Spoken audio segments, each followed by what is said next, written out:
leather gloves, we're slapping in hams, popcorn and peanuts, we're working the stands, pink cotton candy, love on a stick, was chasing the deer, that circle the lips, play ball, play ball.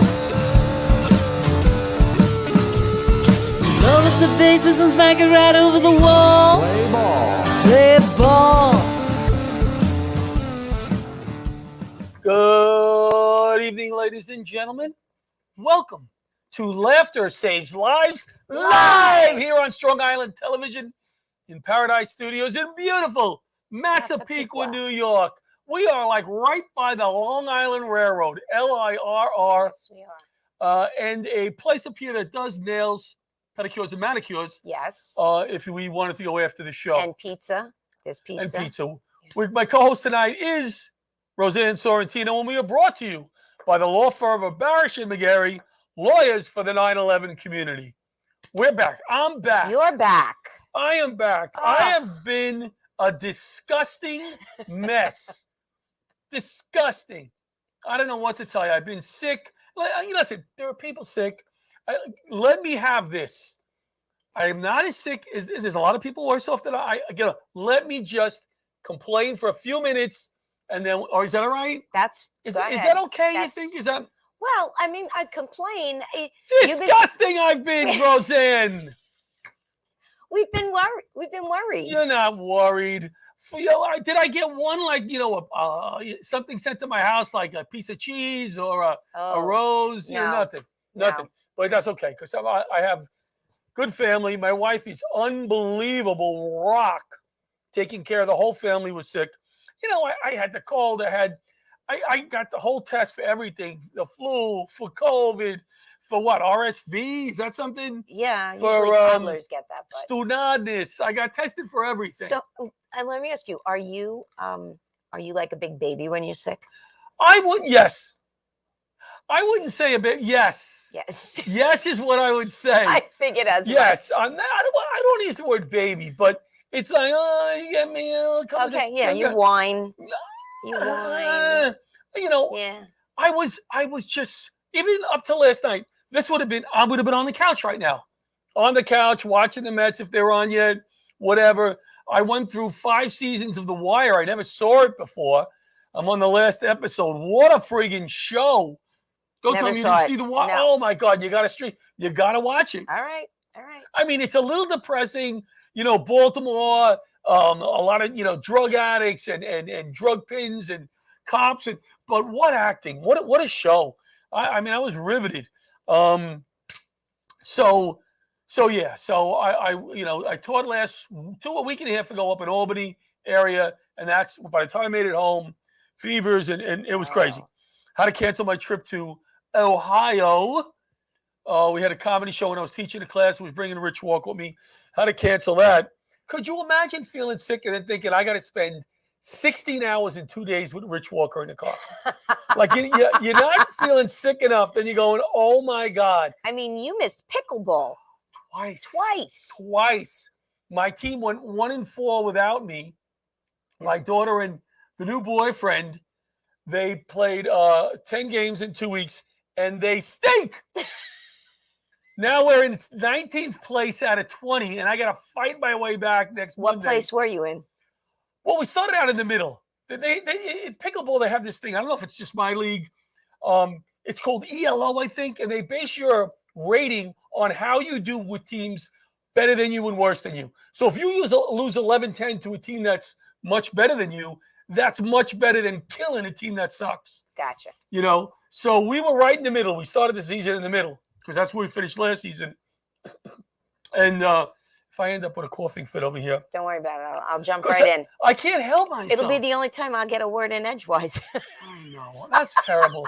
My wife says that sometimes. You know what it is? I feel like I'm on stage up here. I just love it. I love the energy. And you bring a lot of energy. But I was thinking about me, if I was single, right, and I was going to approach somebody new, and the first person I thought of was, what if I was to approach Roseanne as a potential girlfriend, right? And I was thinking, oh my God, this would be exhausting.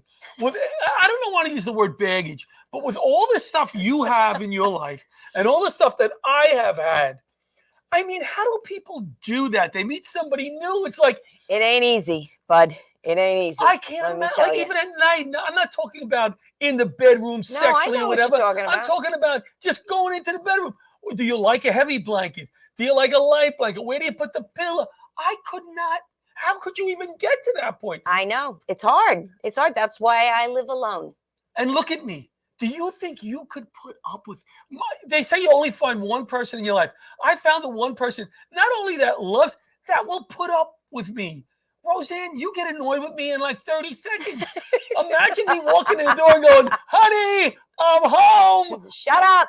Oh my God, shut up. What did you have make for dinner? Nothing.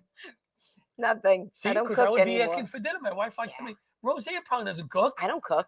Right? You're a woman of the 2000 whatever. Yeah. What is it? Right? Well, What's your go-to meal? my go-to meal Yeah. is usually a pasta because it's easy and it's quick. Simple Pasta and shrimp. stinking pasta. Pasta and shrimp. And I love pasta and I love shrimp. I Yeah. mean, I can't. I'm not eating a lot of pasta. Last because night I had cereal. Oh, that happens to my wife a lot. She Yeah. likes cereal. She'll eat for dinner. And I'm like, what? You know, the family will go out late at night. They'll have breakfast. I go, I couldn't be bothered. I just couldn't.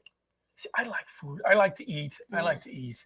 So now check this out. Check this out. Do I need to go change? Because I'm so ADHD and the medication has been on hold. We'll talk about that another day. Still don't have the meds. Do I need to say when I'm going to a new topic? Do I need like to draw a line? Because I go from topic to topic. Well, I mean, a transition would be nice. It would be nice. You know. But I don't do those. You don't do those. I don't do those. too much. And you hang in. You hang in with I me. do. You I really just, do. As soon as we leave I here, roll with the punches. as soon as we leave here, she goes around a block and gets a glass of wine. I do. She's like, oh my God. Freaking God, is he shut up? When it's just me and you, I go home and I get the full bottle. Full bottle. See, and I don't drink red wine. I drink white wine. Oh. And I drink girly drinks, That's pina coladas and stuff Oh, like that that. is Yeah. really When I good. drink, I don't drink often. I should drink, right?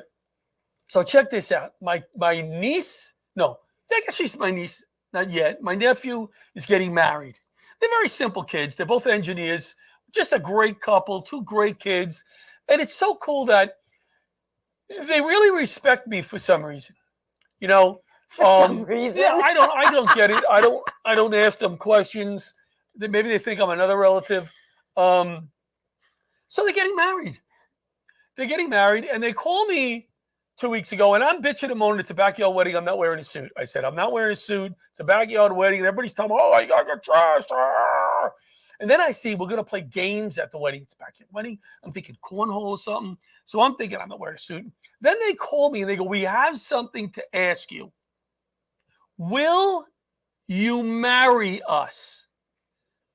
Now, the first thing I'm thinking is, they're trying to get me to wear a freaking suit. Are you even an ordained? I am a stunad, an ordained stunad. You understand where I'm going with this? That's what I said. I go, kids, listen to me.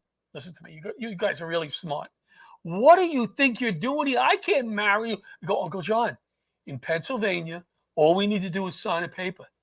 Then we're married. Doesn't matter who says what. Oh my God. Then we're married. Would you do this for us? Well, that's good because they're not going to get an opportunity to say their vows. And another thing, I go, do you want to speak at all at your It's wedding? your own wedding. Yeah. And I thought about it, and I go, what an honor.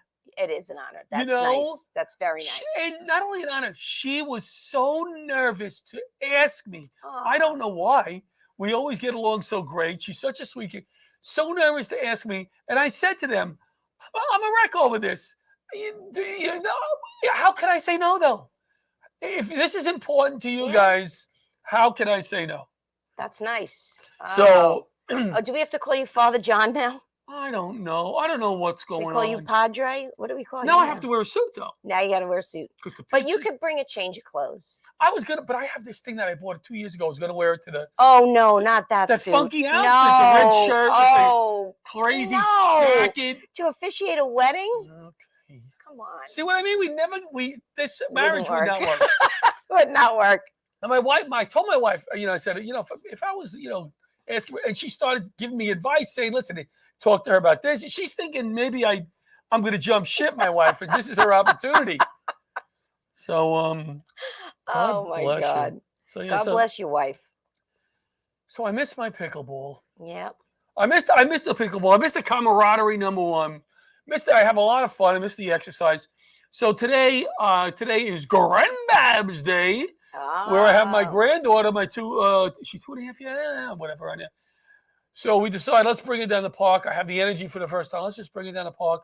I brought the soccer ball one day, and my wife is pushing around swinging. I'm standing there. I look, and there's like 8 people playing pickleball. I'm like, oh my God, people playing pickleball. I can't wait again. And as I said to my wife, I'll be back in a minute.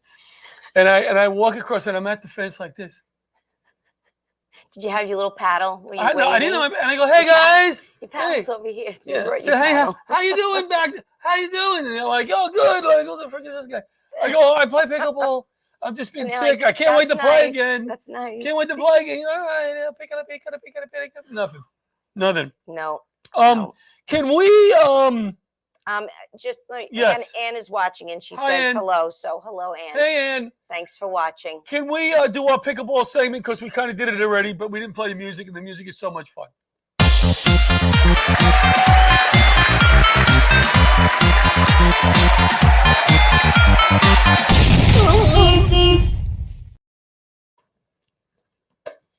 All right, so Roseanne wants to learn how to play pickleball. Johnny L is going to take her out when I'm feeling a little better, and we're gonna get her in shape.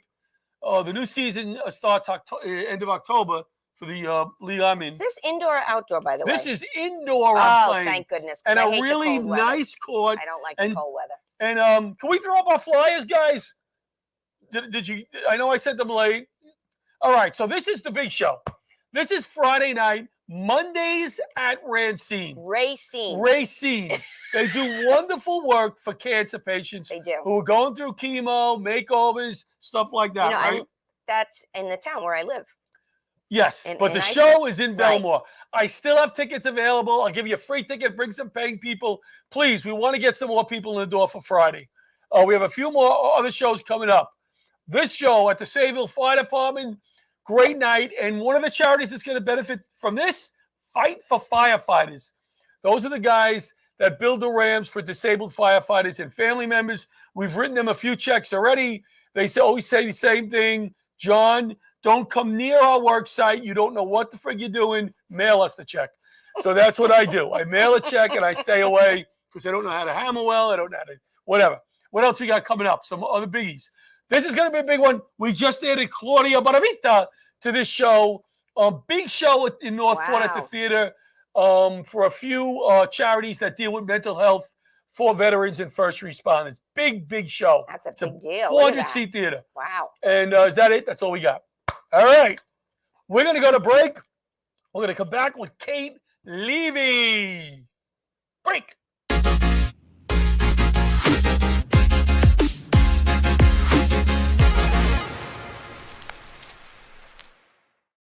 If you spent time downtown on 9/11 or in the 8 months after, you were exposed to toxic air and may be eligible for compensation from the $10 billion 9/11 Victim Fund. But most people who qualify still haven't claimed what they're entitled to. I worked downtown. I didn't die. I was an office worker. I felt like there were others who deserved the money more than I did. A major reason people haven't claimed the money they're due is guilt. They feel guilty claiming funds when others died or were first responders. I heard there were 9/11 funds, but because I wasn't a first responder, I did not apply. You do not have to be a first responder to qualify. This fund was created for everyone who worked, lived, or attended school south of Canal Street, who may have experienced or have experienced respiratory illness or any of the 68 cancers linked to the toxins. Even if you have a family history of cancer, there is a presumption linking most cancers to the toxins. I thought it was too late to make a claim. My spouse worked downtown at a bank and died of cancer. Honestly, I just haven't felt up to it.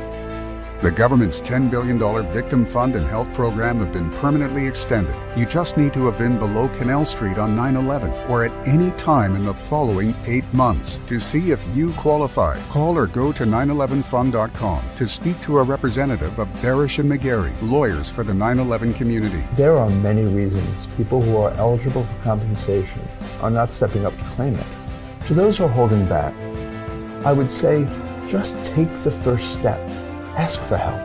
Make the call. It's not too late. I called and I qualify. I qualify. I qualify. Millions of dollars remain unclaimed. You do not have to be seriously ill to qualify.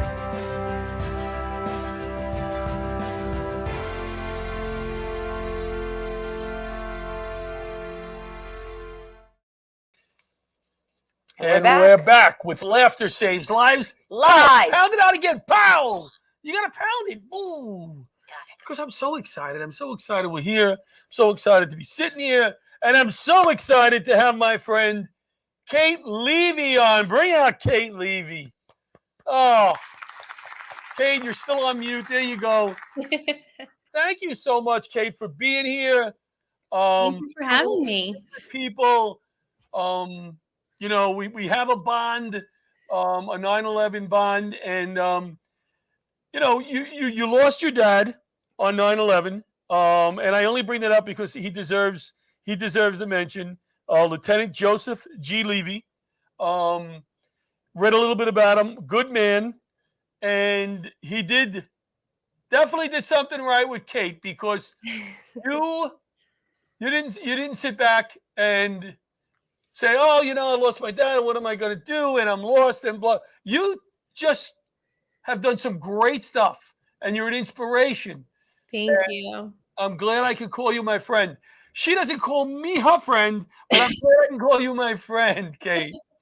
What have you been up to lately?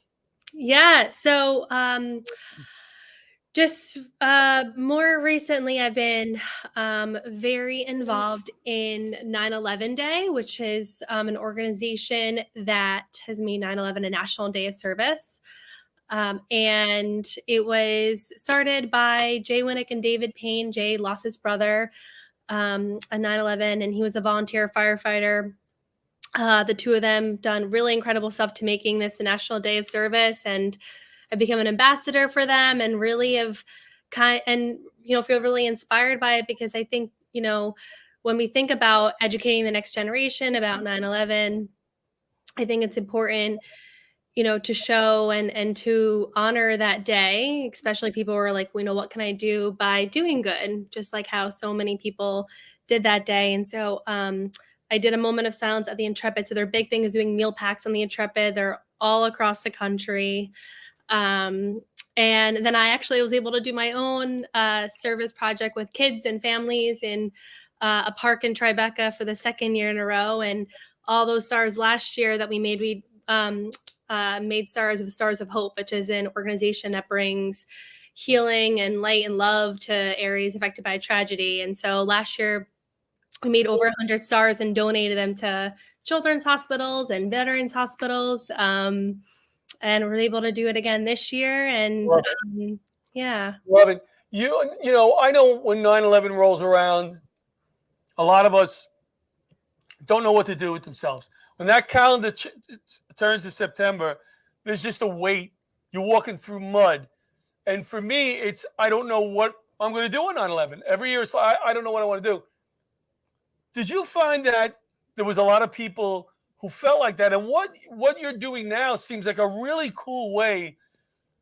The word isn't, sorry, celebrate 9/11. The word is to get through it and feel good. Feel like you did something good to remember them.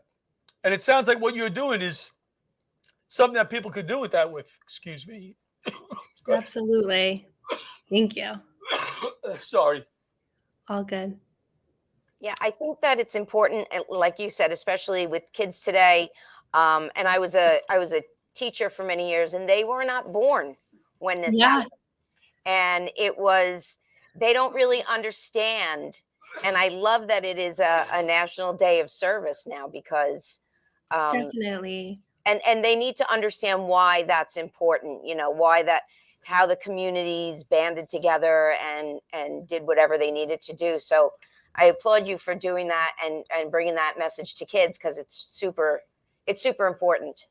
I would love to do something like that next year, something different. Yeah, it's you know, I always that day every year I'm always at my dad's firehouse and, you know, with family. But there's something about like the spirit of 9/12 as well, and how we want to, you know, keep everyone's legacy and memories and honor, you know, them alive. And that was, you know, very much in part of like you know, what I do at the museum, which is I'm on the Visionary Network, and we're all about educating the next generation. And part of that is being able to tell these stories and being able to learn about, you know, what you know what it is like right now, you know, especially now when we have social media and so many things that kind of keeps us apart. What is it like for just lend a small act of kindness, and do something, you know, in memory of someone. So What does it do for you though? Because I can imagine that yeah. 9/11 is a very, very difficult day, and it probably never gets easier. So how does this in turn help you? Because I'm sure it's got to in some way. Yeah. Well, my dad was very involved in his community and was like, you know, nicknamed the mayor of Pelham. He talked to every single person. Going to the grocery store with him was never a quick trip. And you know, and it's funny. My family is like, you're just like them. All you do is talk to people. But you know, that was for me is, you know, especially after 9/11, I became very involved in the sense of just wanting to keep his legacy and his memory alive. And that's, you know, 9/11 day is very much of an embodiment of that, of you know, lending a helping hand and being able to just be part of, you know, other like-minded people who are like, hey, we're just going to come together and do something to benefit someone else. And, you know, there's this mentality of helping heals. And I find that very true. That's great. Yeah, no, it's probably very therapeutic for you, very therapeutic. Because you're not only just, like I said, getting through the day, you're taking it one step further. You're doing something to make a difference, and that feels good. That feels good. Yeah, absolutely. Any plans over the next few months to do? And now you're working full time right now. Yeah, so I taught for 8 years, and I'm a mental health therapist now. So I work at a private practice. My dream is to work with, you know, children affected by trauma, especially children who've, you know, lost a parent or have gone through something, you know, the unimaginable, and Mhm. especially the first responder children as well. And so my plan is really to kind of, you know, now that summer is over, just to kind of get more into routine, because my schedule can be all over the place. But I'm at a kind of back to school in a sense, where I'm doing a training, which is very exciting. But I also just want to be able to kind of like lean into this career switch um and you know, find a little bit of better routine and schedule, Yeah, because that's a great career for you. thank Um, you. you're going to be so good at, you know, my daughter too. My daughter had some mental health issues, and she's in mental health now. You know, Amazing. helping people with mental health and drug addictions, and um, she's really good at it. She's really good at it because she can relate, and you can relate to these kids. Yeah, absolutely. Yeah. So we'd love to see you at a future show. I would love to be there. And Thank if you so there's much for anything having that me we today. can do for you, you know, whether do a show or something, but I would like to do something with you, maybe next 9/11 team up and do something. I would love that. That would be Really follow amazing. your lead more. Is anything else? Do you have any more questions? Do you have a website or something like that, or a Facebook page that you want I people? do. I do have a website. Yeah, I actually just was doing some tweaks to it, so it's Okay. all updated. Yeah. You want to give it to us, or are you going to keep it a secret? I'll give it to you. It's katelevy.com. Now, did you sit KayleeLevy.com. around with a team of people and and bang out this name for the website? Like there was a lot of discussion, and you think it should be KateLevy.com or KateLevy.com? Well, I have a very wonderful friend and mentor who's like, very much like a second mom to me. And she was like, we got to get your website updated and get all the things that you've been involved with, like all in one place. So it feels really good to kind of get all that all organized. Excellent. Yeah. Excellent. I can't thank you enough for taking the time to come on tonight. I know you were working today, and I was getting you in between phone calls. And so when you said I'm in, I'm like, all right. All right, Kate. We'll talk to you soon. Thank you. So nice seeing you again. Kate Levy. What a sweetheart. Just real really, people doing good work. She's just a real good. You talk to her right there, and you're like, I'd like to hang with that person. Yeah. She's just a good person, and obviously she's been through a lot. She's been through a lot, and to be where she is now in her career and volunteering, what she's doing, it's very inspiring. It's very inspiring. How about we go to another break, and we'll be back with Kenneth Hunter from the Washington, D.C. Fire Department.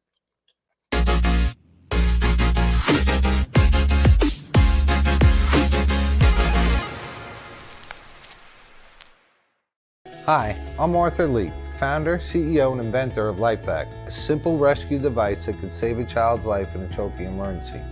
All these people were saved with LifeVac. People may not realize that on average, 14 people a day die from choking-related incidents. Every 5 days, one of those is a child.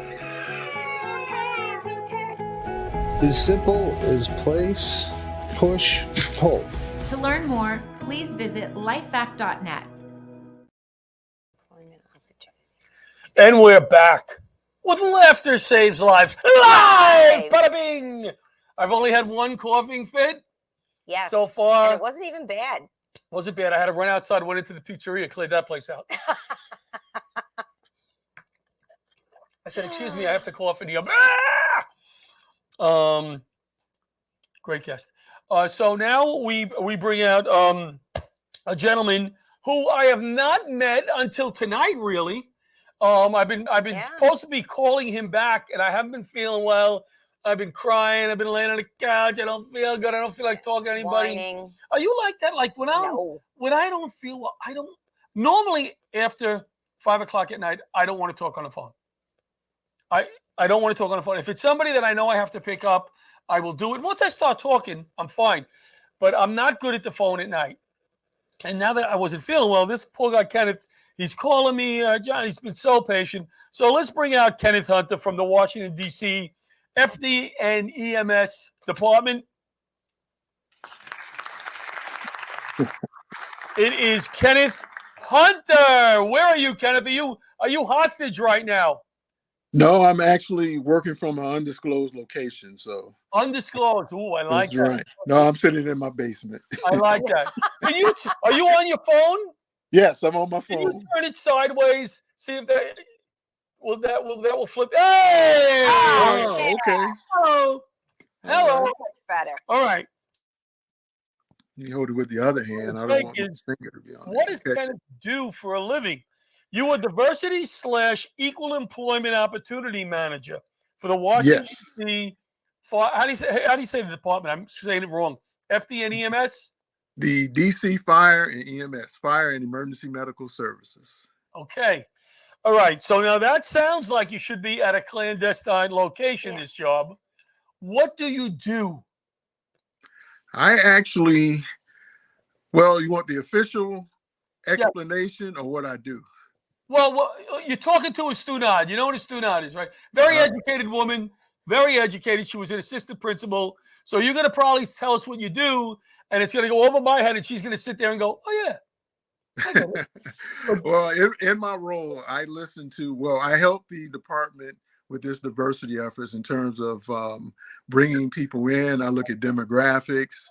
I look at who's coming in, who's not coming in, separations, things like that.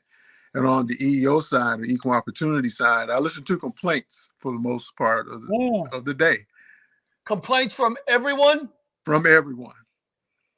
And now what do you get do it with from those all around. I complaints? get it from the employees, the uniform employees, the civilian employees, people on the outside on occasion. So I hear everything.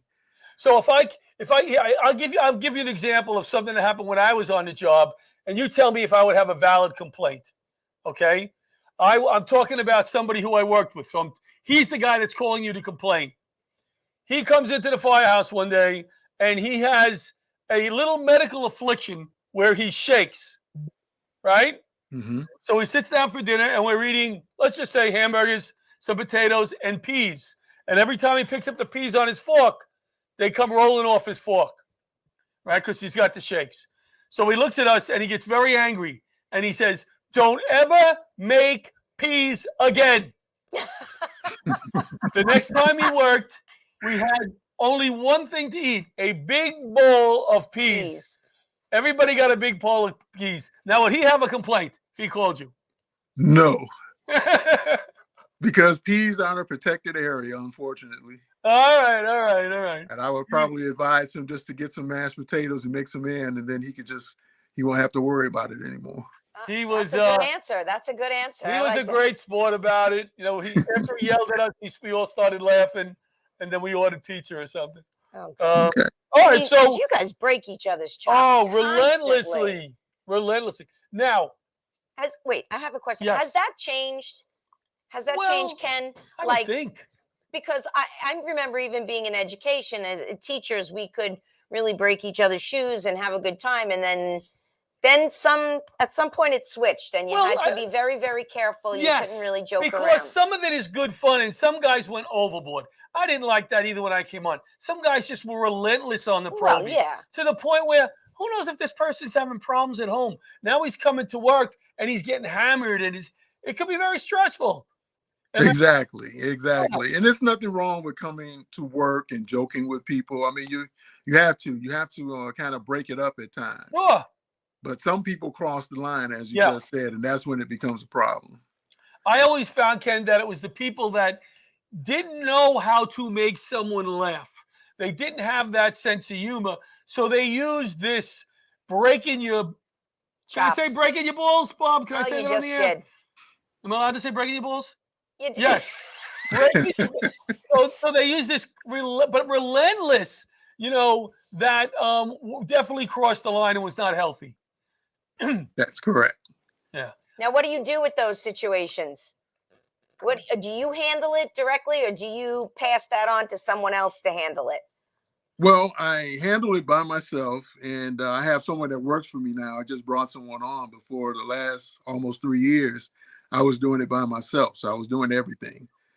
So I would hear all the stories again, and depending on what it was, I would handle it. If it's again a protected area, or if not, then I would kind of have to tell somebody in a smooth manner that you don't have a complaint, but this is what I would advise you to do. Right. Are you allowed to see back in the day? I keep saying, when I got on the job, it didn't leave the firehouse. So if somebody was upset with somebody else, the guys would handle it. I don't mean that way where they would take it in a closet. No, I mean they would speak to him because they didn't want it to go to that next level, right? To get out of the firehouse and then make the captain look bad because he can't control his own house. So the guys would handle it. Are you allowed, if you hear a complaint like that, to go to a captain and just say, "Hey, here's what's going on inside your firehouse. Can you see if you could smooth this over and work this out?" Are you allowed to do that? Yes, it depends on what it is, and if I think they can handle it at their level. Because again, with everything, you want to handle it at the lowest level possible. And my preference would be if they came back to me and just said, "Look, hey, this is what was going on. I handled it, and I think it's resolved right now. I feel it's resolved." Good. Well, that's good. Yeah, because you got I would imagine you have a pretty full plate on most days. On any given day, I hear probably 15 to 20 phone calls. Someone may stop in. I get a number of emails. So it's always a very busy day every day.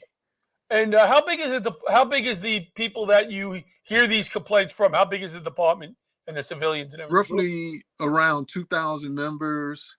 and around 1,800 uniform members, give or take.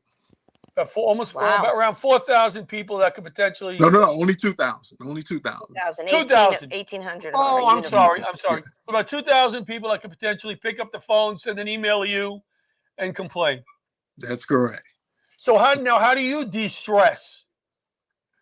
I kind of look at everything, and I kind of make jokes about some of the things that happen. You know, right. I love to laugh, so I'm always one of those people that kind of joke around. Even when I go to staff meetings, I may joke around just to keep it light, because again, the fire service is a very serious profession. It's very serious, and a lot of times we hear about things that happen to people that aren't so good. So what I try to do is just try to lighten the situation, even in view of the complaints that I get. I try to lighten it up a little bit. Well, and you know what's good too, because if Ken crosses the line and tells a bad joke or something that's he's going to get the call from that complaint, so he could just kind of work. Yeah, because it's going to be about him. So right. What I'll do, I look in the mirror and I ask myself, "Did you say that?" And probably say no, and I'll dismiss it. That's all. All right, so we're going to come down here. Laughter Saves Lives, and we're gonna be doing a little comedy show, working with Amy. What was it? Bello is her name? Amy. Amy.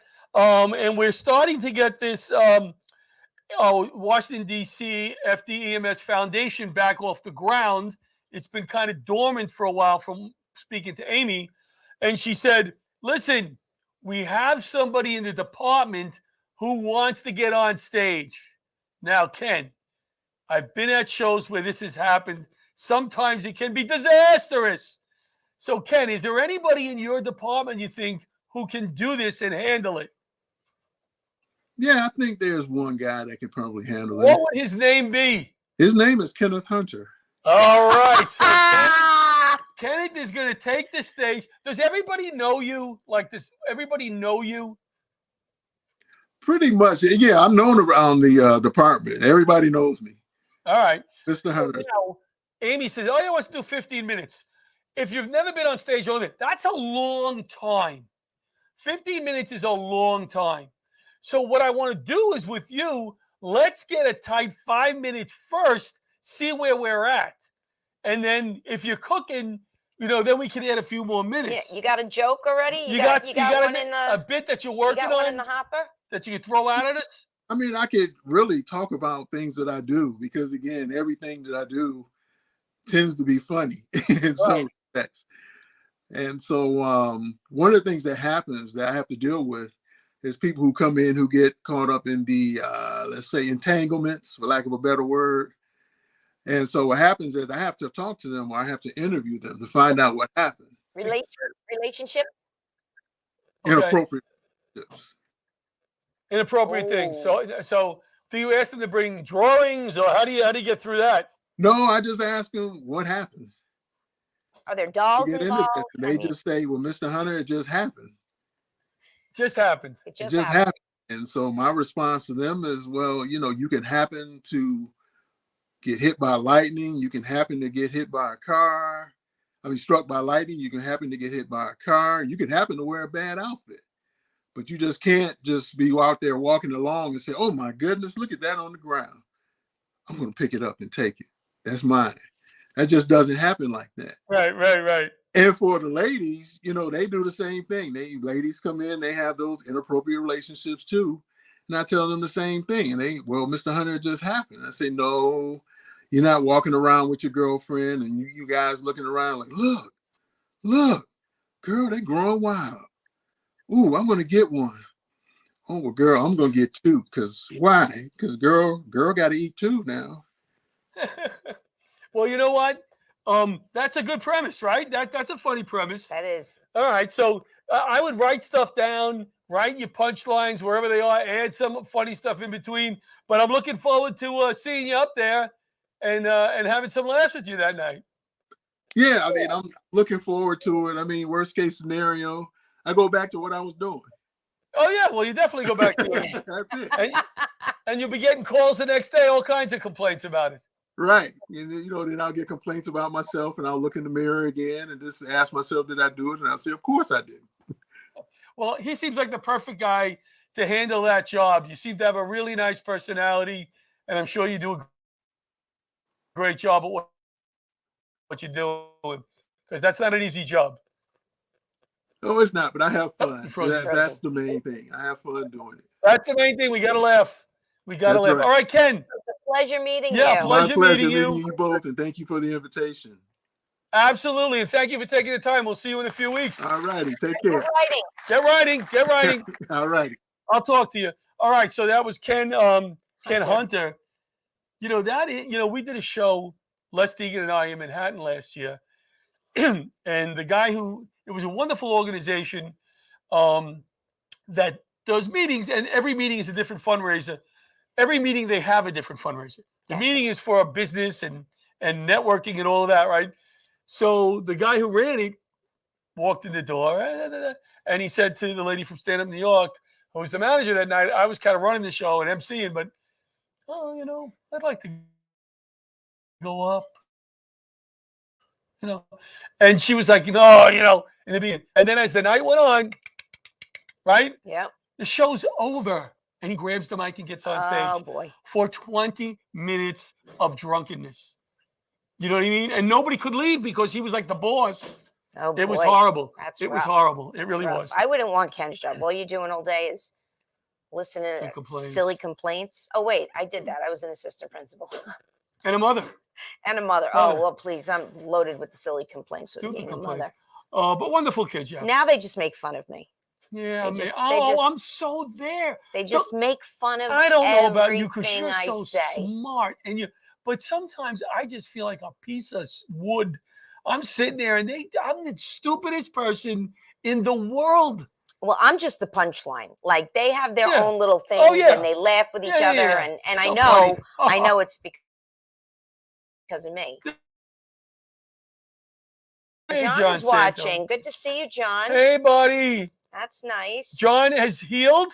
He's ready to go back to pickleball. His injuries. Oh, he was injured that too? was sustained. Yes. When you listen, you can't play with me and be out of shape. Rich Walker down. John Santo down. I mean, these guys drop like flies. Oh, I go to the gym every day. I should be okay. You should be okay. You should be okay. So my neck is really hurting. Yeah? Yeah. That's not good. You got to work on that a little bit. No, I know. All right. Let's go to break, and we'll be back with our comic, Stevie GB.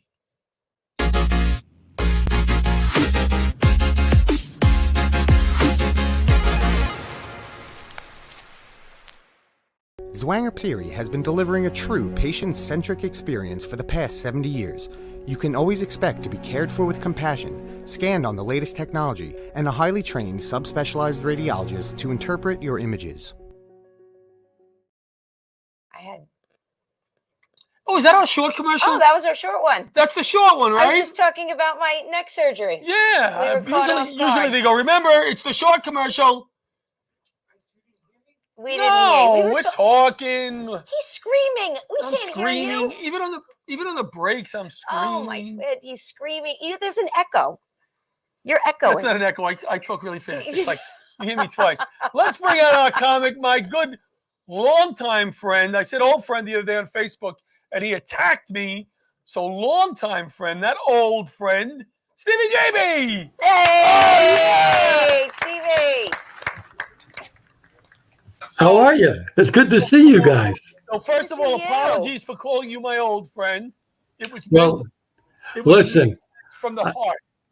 I'm admitting that I'm old. What are you going to do? We're all getting old. I had a big year last year. A big year. I turned 65. It's that scary age, right?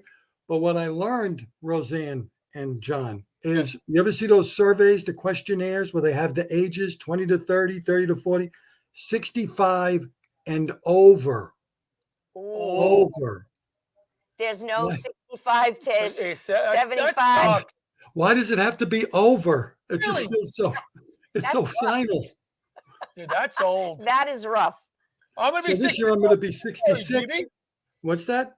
I'm going to be 65 in February. It's a scary age because people ask questions. Are you going to retire? Are you going to collect Medicare?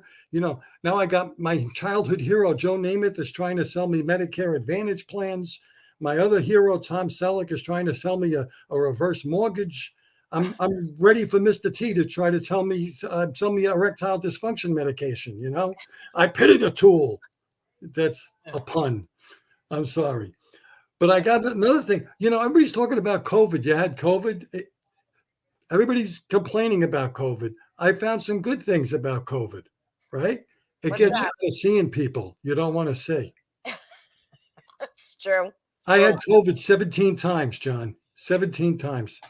And it's always the same. It's like, yeah, I can't come. Sorry, I tested positive. Can't come over.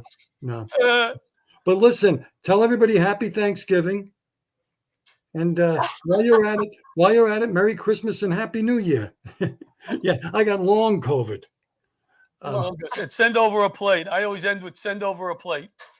The other thing I liked about COVID is the women in the masks. I like the mask on women because now the nose is the new cleavage.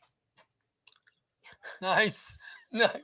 I'm always looking like, what's under there? What is that? What's under there? I never thought I'd be hoping for a nostril slip. One nostril. That's all. That's all I need. Let's see. Last week, the woman caught me looking, and she said, "Excuse me, sir, eyes down here." Another good thing, I got cataract surgery. I've always had glasses since I'm in 5th grade. I went to the doctor. He says, "You got cataracts." And I got scared because I remember my grandfather had cataracts years ago. And he had to come out. He had to wear those black Yoko Ono glasses. Mm-hmm. And I'm thinking, great, I got to walk around like Yoko Ono. Now I got to break up the Beatles. Who needs this kind of pressure? But it wasn't like that. It was beautiful. But now I got to wear reading glasses all the time. I'm walking around like Chuck Schumer. Republicans. You do look a little Schumerish there. That was a little Schumery. But look, I look at it this way. This month, I'll be 66. So in leap years, I'm 16 going on 17. You know, like that song. In dog years, I'm dead. So that's. When you say leap years, you're not a leap year baby, though. No, but if I was, I'd be 16 going on 17. Yeah, I don't think it works that way. Well, you know, what do people do? Do they celebrate on every 4 years, or they do the 28th and the 1st? I don't know. I don't know. I guess it's up to them. I would celebrate every year. I would celebrate twice. I would celebrate twice. On the leap year, they celebrate 3 days, 28th, the 29th, and the 1st, I guess. I celebrate for a week anyway, so it doesn't matter. Yeah. Yes. You know, John, you're going to be 65. You know what happens at 60? Your check engine light goes on, right? Your check engine light, everything breaks, right? I mean, I replaced my water pump recently, and my exhaust pipe is leaking, so it's not good. These are new. That wouldn't be good if the exhaust pipe. These are new jokes. Because I'm writing a new show. It's called 65 and Over. That's what I'm trying to, monopolize on my age. You know. Yeah. Well. Now, Roseanne, I watch your videos, your beautiful videos where you're making up your face and you look perfect. And see, you have that. You have that ability. Men don't. We just have to age, and there's nothing for us. You know. I'm trying to avoid the turkey neck. You know, I try to avoid that. But they have this product on the market. I don't know if you remember it. It was Scotch tape, where you put Scotch tape on your neck so you don't have the turkey neck. They still have that. Can you imagine? It's a tape. What good is that? What would you go to? Maybe if you go to a party and need the present, tape, it can rip up tape off your neck, and I don't know. I don't know. You know, watching Roseanne's videos, just realize half the time she doesn't even know the camera's on. Like, that's what she does every morning. She talks to herself in the camera there, and sometimes she realizes after about 20 minutes, oh, wait, the camera's on. There's people. Yeah. No, I and know. I loved your headshots. Your headshots were beautiful, by the way. Oh, thank you. Thank you very much. Nice. I appreciate that. I told her tonight, if I didn't get here, I was concerned. I was concerned because she wanted to do a new segment. What was the segment? Hero of the Month, she said this. Because I thought it was going to be a makeup thing. I'm afraid if I don't show up, this is going to be like 50 minutes of her makeup, because she's got them under the table. She's got it and she's ready. If I was started to cough, I went outside, the makeup would have been up, right? So she says, I was reaching for the samples. But. Yeah, she says, I want to do a new segment, Hero of the Month. I go, oh, that's good. I thought it would involve makeup. She goes, well, we want them to come in and then I'll do a makeover. I'll do a makeover. That's nice. That's nice. See, I don't use any makeup. The only thing I do is if I run out of soap in the shower, I'll use my wife's shampoo, you know, and I like that because then my balls smell like the Bahamas. You know, it's not a bad. Bahama balls. I call them my cocoa nuts. Oh, you made him cough. That's another new joke. I'm going to do that one Friday, the 13th. Oh, I'm sorry. You like that one? I did. Anything about the balls, I laugh. I'm so simple. You know, I don't know about you. I'm so simple. Give me a good fart joke, ball joke, you know, and I'm rolling. Well, you know, I never play pickleball, but I got pickled balls. So, you know, there's another ball joke for you. Well, you have to join her. I mean, you know, Harry's playing with us. Harry played a few times. Harry who? Harry Friedman? Harry Friedman. He's not bad. My goodness. He's not bad. And he does that joke about putting a dime in the meter and waiting it out in the car. I'm like, Harry, at least update it to a quarter. You know, a dime is like 1947, that joke. It's like working with Art Schill. I love Art Schill, but when I introduced Art Schill, I said, Art Schill is 86 and his jokes are 87. But he loved that. He loved that joke. So I always introduce Les Deegan. I say, I believe in supporting new comics, but the guy couldn't make it tonight. Here's his grandfather, Les Deegan. That's great. You know, Stevie, Art Schill, he jumps on sometimes in the morning when I'm doing my thing. What do you mean by he jumps on? I can see that he's joined and he's watching. Oh, really? Yeah. You talk to him? You say, I say hi to Art. Yeah, of course. Well, he's an older guy. Us old guys, we wake up early. We're like farmers. I mean, here's my problem now. It's like I have trouble falling asleep and have trouble waking up. I said it wrong. I have trouble staying awake and have trouble falling asleep at the wrong times. You know what I mean? 9 o'clock shows. I've never seen a 9 o'clock show in full. I'm falling asleep. Really? And at night, I'm awake trying to think of the name of that guy on that show. You know, and I go through the alphabet. Is it A, Alex, B, Brian? Yeah. That's what's happening. I fall asleep on the couch all the time. I fall asleep. All the time. Now, would you put up with that with a man? Say I was, trying to date you, and I go, hey, Roseanne, I fall asleep on a couch every night. See, I'm just saying. Now, here's my question. Here's my question, though. If I were to say to you, hey, I'm getting nervous about it. Come on. You're asleep. Let's go to bed. Would you be like, okay? Or would you be like, nah? If I was asleep, I'd probably be like, that annoys me then. Then I would annoy you. That would annoy me. I mean? There's so much. We're both wonderful people. We are, but I would annoy the crap out of you. People would say when they saw us, hey, they would make a nice couple. You know what I'm saying? Don't you think that would be the kind? But once we would start talking, it would be just a mess. Oh no, I would drive you insane. I would drive you insane. Mm-hmm. Yeah.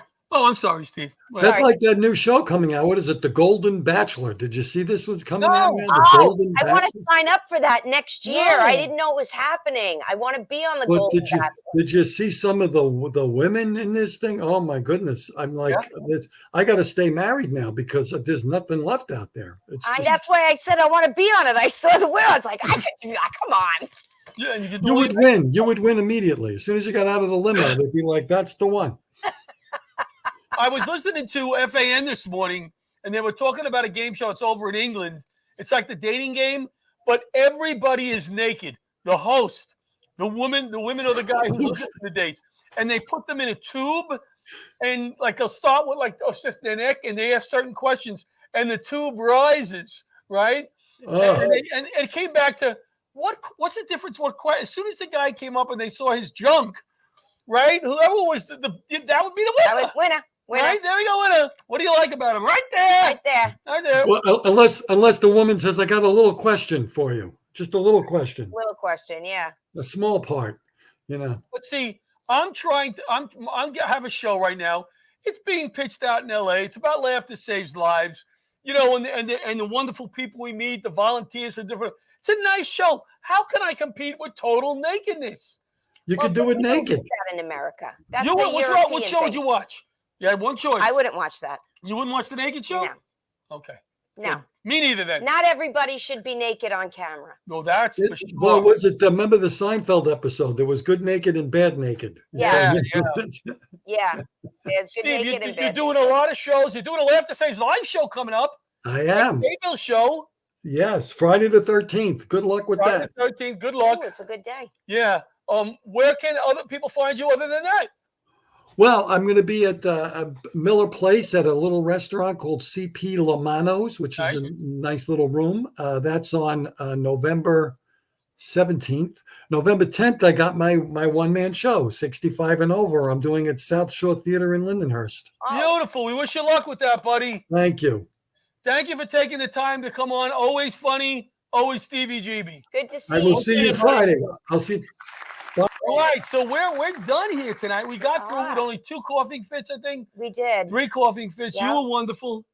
Thank Putting you. up So with were me. you. Always a pleasure to see you, my future wife. That's right. With a lot of problems. I mean, it's going to be just it's going to be volatile.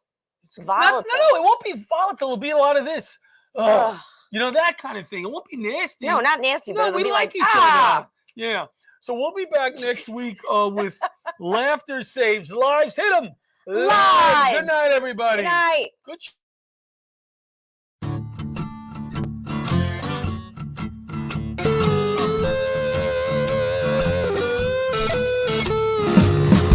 Old leather gloves, we're slapping in hands. Popcorn and peanuts, we're working the stands. Pink cotton candy, love on a stick.